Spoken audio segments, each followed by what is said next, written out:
Olá, tudo bem? Como é que você está? Espero que você esteja bem. Esse é o meu terceiro vídeo a respeito da minha pesquisa Abuso Espiritual no Contexto Neopentecostal Brasileiro. Se você não assistiu os vídeos anteriores, eu sugiro que você comece lá pela introdução, onde eu apresento o que me motivou a pesquisar esse tema tão polêmico.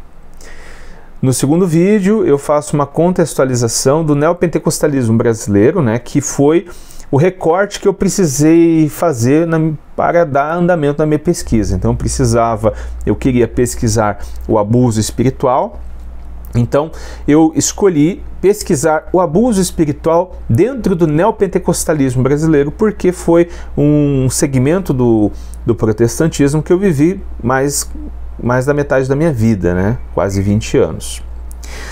E no vídeo anterior, dentro do neopentecostalismo, nós vimos que uma das características de uma igreja neopentecostal é a centralização do poder. Mas a centralização do poder nas mãos de um líder, de uma pessoa, ela tem pontos positivos e pontos negativos, e ela pode ser muito danosa, na verdade. Essa que é a verdade. Ela pode causar um prejuízo muito grande se esse poder não for manejado com graça, como diz Marília Camargo. Se por um lado centralizar toda a administração da igreja, a doutrina da igreja, centralizar isso tudo na pessoa de um líder, facilita a gestão, facilita a enxergar o que é essa igreja, o que essa igreja acredita, para onde ela está indo. Então isso facilita muito os processos administrativos, enfim. Mas ela também pode ocasionar alguns problemas, e dentre esses problemas o abuso espiritual é um deles. Mas é importante nós definirmos o que é abuso espiritual, porque hoje em dia, infelizmente, os termos estão perdendo seu significado original.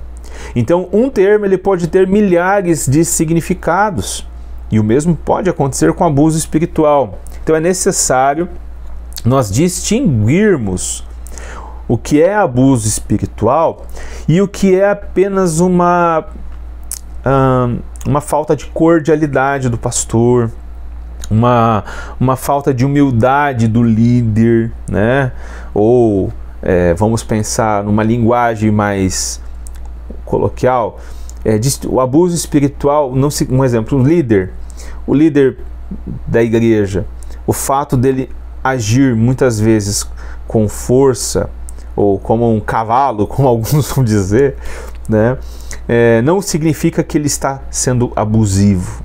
Então, nem sempre um líder que é ríspido, isso caracteriza um abuso. Mas um líder abusivo, ele pode também ser ríspido. Então, nós precisamos definir o que é abuso espiritual. Um dos livros que eu utilizei na minha pesquisa é o livro chamado Desigrejados.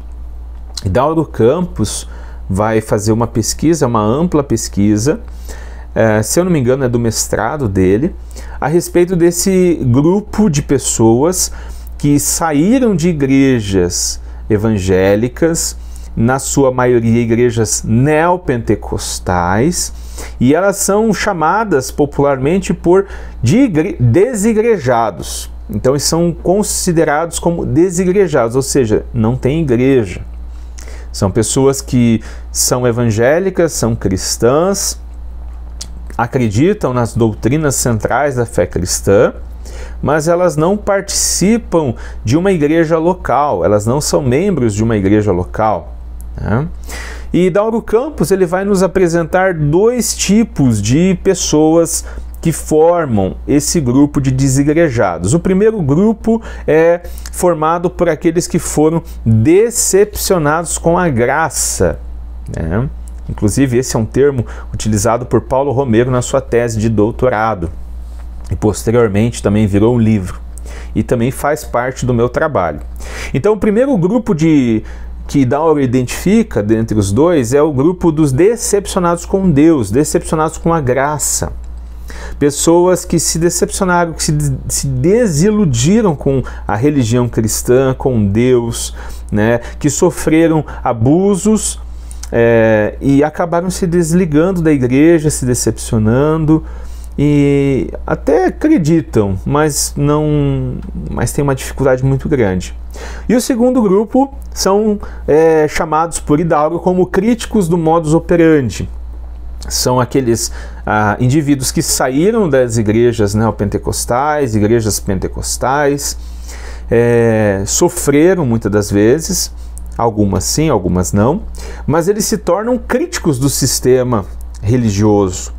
E aí um exemplo, inclusive, que nós temos é o pastor Caio Fábio de Araújo Filho, né, um pastor que foi pastor presbiteriano e que hoje lidera um movimento religioso, né, uma igreja, o Caminho da Graça, mas ele é um crítico do modus operandi do sistema pentecostal, neopentecostal brasileiro, especialmente o neopentecostal, que é um sistema abusivo. Então ele faz parte, ele e grande parte desse grupo de desigrejados fazem parte desse outro grupo que é os críticos do modo operandi do sistema neopentecostal. Então nós temos esses dois grupos. Eu particularmente vou focar no grupo dos decepcionados com a graça, dos decepcionados com Deus. Eu acredito que apenas a crítica pela crítica ela não serve para nada, né? Somente para piorar a situação. Então nós precisamos apresentar o problema e procurar uma solução. Então nós temos aqui a necessidade de definir o que é o abuso espiritual. Algumas obras me ajudaram a encontrar essa definição e elas vão basicamente se complementando, né? Então nós vamos ter Ken Blue com o livro Abuso Espiritual, que eu já falei. O Ackley Humphreys também, Escapando do Labirinto do Abuso Espiritual. É um livro que ainda não tem tradução para o português. O Ackley Humphreys também, eles pesquisam a fundo esse assunto e é bem interessante. Então, a obra, por exemplo, também de Ronald Enroth, que é um americano, ele também pesquisou o abuso espiritual. O conceito de abuso espiritual, nós podemos dizer, vou até colocar aqui a citação do Ronald Enroth, ele diz assim: ao contrário dos abusos físicos, que muitas vezes resultam em ferimentos no corpo, o abuso espiritual e pastoral deixa cicatrizes na psique e na alma. Infligido por pessoas a quem é concedido respeito e honra na sociedade em virtude do seu papel de líderes religiosos e modelos de autoridade espiritual. Eles baseiam essa autoridade na Bíblia, a palavra de Deus, e veem-se a si mesmos como pastores com uma confiança sagrada. Mas quando violam essa confiança, quando abusam da sua autoridade, quando usam abusivamente o poder eclesiástico para controlar e manipular o rebanho, os resultados podem ser catastróficos. Então, o abuso espiritual, segundo Ronald Enroth, ele acontece quando um líder religioso, e no nosso caso aqui um pastor, né, ou um bispo, ou um apóstolo, investido dessa autoridade que lhe é conferida, munido da Bíblia Sagrada, ele manipula o texto sagrado para controlar, coagir e manipular o fiel, o rebanho. Ele utiliza de uma forma abusiva para que o indivíduo lhe obedeça, faça aquilo que ele está ordenando. Então, sendo assim, o abuso espiritual ele se configura quando um líder se utiliza da Bíblia e do seu poder para coagir, controlar e manipular o rebanho, a igreja. Esse conceito ele é aceito pelos outros pesquisadores.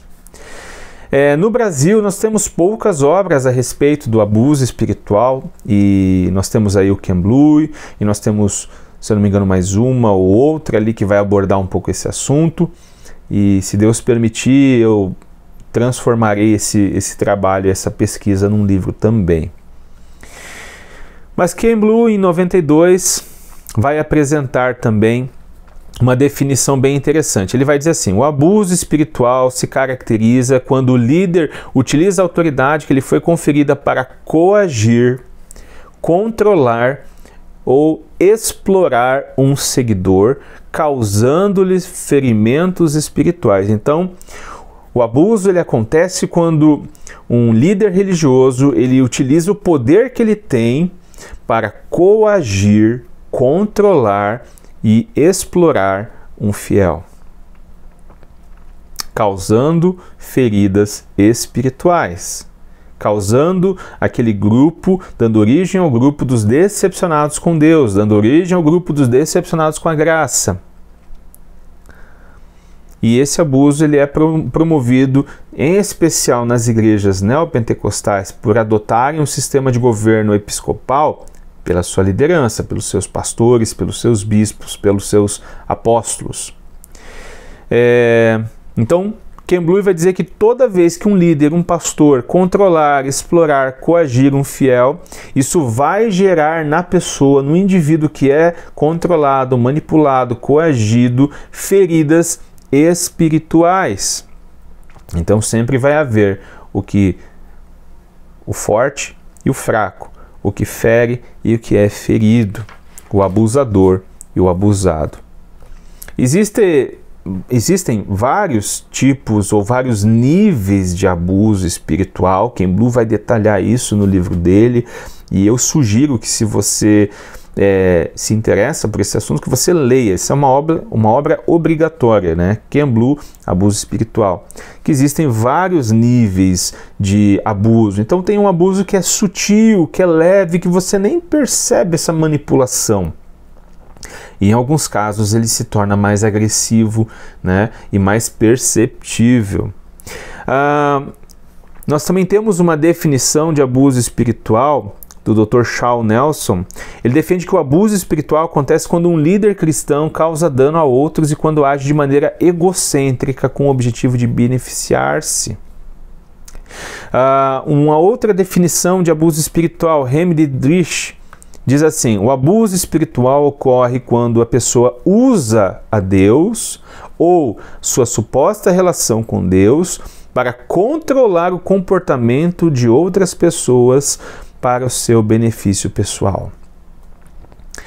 O abuso espiritual acontece quando um líder usa Deus, usa a palavra de Deus, usa a sua relação com Deus para coagir, para controlar, para manipular aquelas pessoas que estão debaixo do seu pastoreio, para que elas venham agir de uma forma que lhe cause algum tipo de benefício. E aqui eu quero deixar claro que esse tipo de benefício não necessariamente é um ganho pessoal para o indivíduo que está fazendo isso.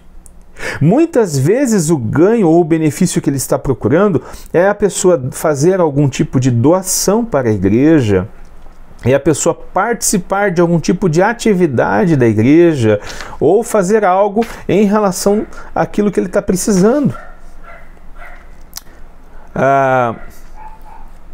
Uma outra definição do abuso espiritual, Wackley Humphreys, eles vão dizer assim, que o abuso espiritual é a coerção e o controle de um indivíduo sobre outro em um contexto espiritual.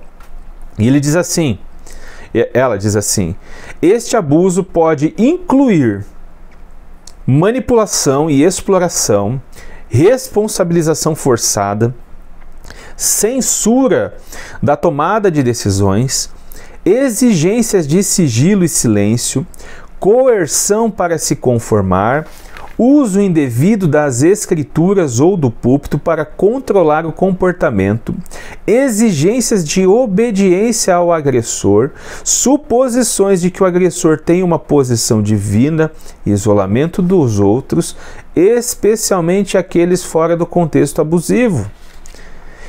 Então, essa é para mim a melhor definição do abuso espiritual, é a mais abrangente, é aquela que nos ajuda a ter um entendimento um pouco mais claro a respeito do que é abuso espiritual e a respeito de como que ele acontece. Eu vou repetir.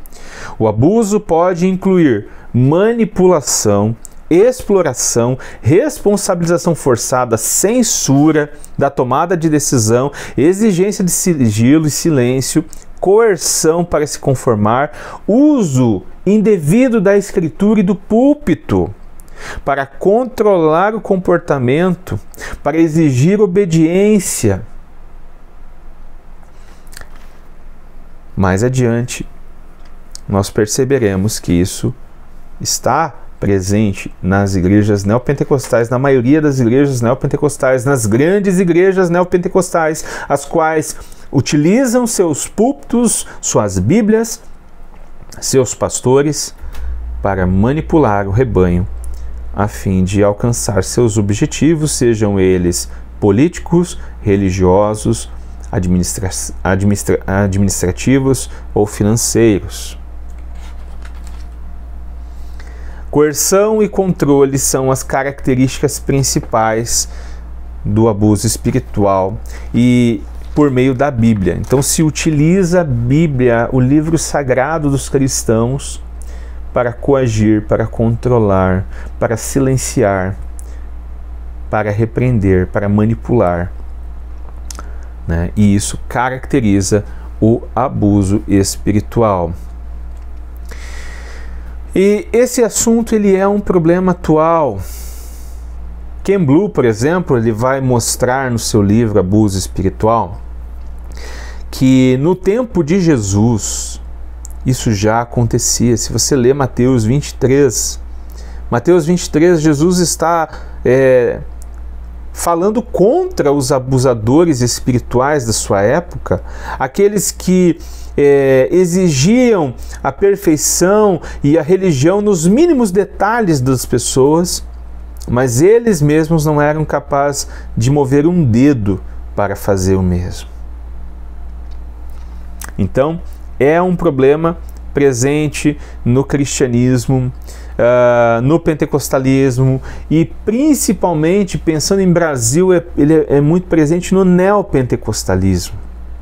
Eu vou reforçar aqui mais uma vez que esse problema ele pode acontecer em outras igrejas que não são neopentecostais. Então eles podem acontecer numa igreja de tradição batista, presbiteriana, luterana, católica, enfim, assembleiana.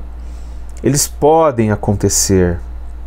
Marília de Camargo, por exemplo, na sua obra Feridos em Nome de Deus, é uma das obras que eu utilizei aqui também nessa pesquisa, ela vai trazer alguns exemplos de igrejas históricas onde houve o abuso espiritual. Mas nessas igrejas históricas que são lideradas por meio do sistema, são governadas por meio do sistema congregacional, foi a própria congregação que abusou espiritualmente dos seus pastores. Então ali o jogo vira, porque o poder não está na mão de um pastor. No modelo congregacional, o poder está na mão da igreja, a igreja que se governa, se autogoverna. Então, o abuso espiritual pode sim acontecer fora do contexto neopentecostal. Mas, na minha pesquisa, eu decidi pesquisar dentro do contexto neopentecostal brasileiro. Então, é um problema atual. E nós temos aí uma infinidade de relatos na internet. Se você colocar ali o nome dessas igrejas neopentecostais, perdão aí, tá? Eu não sou acostumado a gravar e eu achei importante. Então, se você colocar o nome dessas igrejas, se você colocar a palavra, e junto com esses nomes a palavra abuso espiritual, manipulação religiosa, abuso religioso, você vai ter uma infinidade de documentos, de arquivos, de vídeos, de artigos mostrando depoimentos de pessoas que foram vítimas desse sistema abusivo. Recentemente, né, 2016, Alfredo Paulo Filho, por exemplo, começou a denunciar a Igreja Universal do Reino de Deus e a mostrar, por meio de vídeos, por meio de áudios que ele teve acesso e documentos, como aquela igreja era abusiva, né? Posteriormente, recentemente, ele acabou se retratando e apagou seus vídeos. Mas, enfim, você, não apenas da Igreja Universal, mas da Igreja Internacional da Graça, das outras igrejas neopentecostais, você vai encontrar na internet, principalmente na internet, um grande volume de pessoas contando os seus dilemas, os seus abusos que sofreram. Hoje, nas redes sociais, no Instagram, nós temos o Tiago Alicerce, pastor Tiago Sandana, lá de Santos, da Igreja Alicerce. Ele tem um ministério voltado para abordar esse problema do abuso espiritual. E na página dele, são mais de 90 mil seguidores, você pode perceber os depoimentos que ele recebe a respeito de pessoas que sofreram manipulação, coerção, controle, que foram abusadas, que foram feridas em nome de Deus. Eu mesmo, durante a minha pesquisa, eu recebi alguns depoimentos a respeito de como as pessoas foram tratadas, ou seja, eu tive nesse meio, eu sofri esses abusos, eu fui ferido em nome de Deus, mas na minha pesquisa eu precisei me concentrar em provas, em documentos, em livros, né, em uma metodologia, seguindo uma metodologia científica. Então, tira a emoção, traz a razão. Mas é abundante o número de relatos de pessoas que foram feridas em nome de Deus na internet. E por que na igreja neopentecostal? Por que você abordou isso? Bom, porque 24% dos brasileiros são evangélicos. Isso foi em 2010, censo de 2010. Provavelmente nosso próximo censo vai chegar ali, eu acredito, talvez uns 40% da população brasileira seja evangélica, né? Se não for nominal, ou seja, membros de igreja formais, são simpatizantes. Então são pelo menos 40% dos brasileiros são evangélicos. Esse crescimento que vem com a terceira onda pentecostal, com o neopentecostalismo, é um crescimento que se explode, né, na década de 1980, 90 e 2000, e as igrejas se multiplicam, traz consigo alguns problemas, e o abuso espiritual é um deles. Marília de Camargo César vai dar alguns exemplos e alguns relatos de pessoas que se envolveram também na prática do abuso espiritual. Então esse vídeo ficou um pouco mais curto. Eu me preocupei em apresentar uma definição do abuso espiritual. Então, assim, resumindo, né? Vamos resumir. Abuso espiritual acontece quando alguém investido de autoridade religiosa, investido de uma autoridade, essa pessoa, ela está numa posição de liderança e ela utiliza a sua autoridade recebida de Deus, né? E da sua posição otorgada pela igreja para controlar, manipular, coagir e abusar, né, das pessoas que estão ao seu derredor, que estão debaixo do seu pastoreio. Então, abuso espiritual ele pode ser resumido dessa forma. No próximo vídeo, eu vou apresentar alguns fatores que facilitam a prática do abuso espiritual numa igreja neopentecostal. Tá? Então você fica aí comigo, Eu não sei quando que vai sair aqui o vídeo, mas assim que sair você vai receber a notificação se você for inscrito, tá bom? Que Deus te abençoe.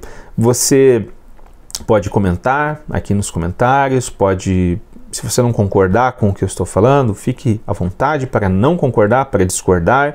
Se você concorda, coloque ele também. Eu tenho procurado gravar esses vídeos mantendo respeito. Meu objetivo, eu vou reforçar nesse vídeo aqui, não é tacar pedra, não é denegrir a imagem de nenhuma igreja ou de algum pastor, bispo ou apóstolo, mas é apresentar a verdade, né, o problema, e apresentar algumas possíveis soluções para este problema. Jesus vai dizer: conhecereis a verdade e a verdade vos libertará. Amém? Então que Deus te abençoe, fique com Deus, um grande abraço.